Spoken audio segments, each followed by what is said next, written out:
mencakup tidak hanya komunikasi verbal tapi juga non-verbal seperti bahasa tubuh, ekspresi wajah, dan penggunaan ruang. Yang kedua yaitu pentingnya komunikasi antar budaya. Yang pertama, meningkatkan pemahaman dan toleransi. Memahami perbedaan budaya dan mengurangi konflik dan meningkatkan hubungan antar individu berbagai latar belakang.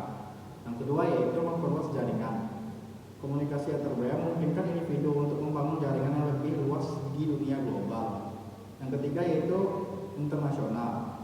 Di dunia bisnis, komunikasi antar budaya sangat penting untuk kerjasama lintas negara. Materi selanjutnya akan saya sampaikan mengenai komponen-komponen komunikasi antar budaya. Yang pertama yaitu bahasa.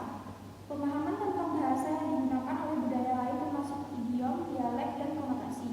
Yang kedua yaitu nilai dan kepercayaan. Setiap budaya memiliki nilai dan kepercayaan yang berbeda yang mempengaruhi cara mereka berkomunikasi. Yang ketiga, etiket dan norma sosial. Perbedaan dalam kebiasaan dan norma sosial seperti cara menyapa, memperkenalkan diri, dan berinteraksi dalam berteman. Yang keempat, perilaku nonverbal. Ini termasuk bahasa tubuh, kontak mata, gestur, dan ekspresi wajah. Materi selanjutnya yaitu tentang hambatan dalam komunikasi antar budaya. Yang pertama, stereotip dan prasangka. Stereotip dan prasangka dapat menghalangi pemahaman yang sebenarnya tentang individu dari budaya lain. Yang kedua, ketidaksamaan bahasa. Perbedaan bahasa dapat menyebabkan kesalahpahaman dan salah tafsir. Yang ketiga, perbedaan nilai. Nilai yang berbeda bisa menyebabkan konflik jika tidak dipahami dan dihargai. Yang keempat, gangguan nonverbal. Bahasa tubuh atau isyarat nonverbal yang salah bisa menyebabkan kebingungan. Baiklah, saya akan melanjutkan materi tentang strategi untuk meningkatkan komunikasi antar budaya. Yang pertama, belajar bahasa lain. Mengetahui bahasa lain dapat membantu memahami konteks dan niat komunikasi.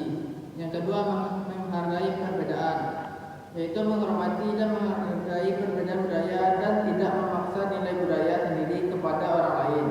Yang ketiga, meningkatkan empati, yaitu berusaha memahami perspektif dan pengalaman orang lain. Yang keempat, menggunakan komunikasi yang jelas, yaitu menghindari idiom, jargon, dan metafora yang bisa membingungkan orang lain dari budaya lain. Yang kelima, meminta klarifikasi, yaitu tidak ragu untuk meminta klarifikasi jika ada sesuatu yang tidak mengerti. Berikutnya, kasus dan contoh dalam komunikasi antar budaya. Yang pertama, kasus bisnis internasional, yaitu dalam bisnis internasional komunikasi antar budaya sangat penting. Misalnya negosiasi bisnis antar perusahaan Amerika dan Jepang bisa saja menghadapi tantangan karena perbedaan gaya komunikasi. Orang Jepang cenderung lebih tidak langsung dan sopan, sementara orang Amerika lebih langsung dan to the point.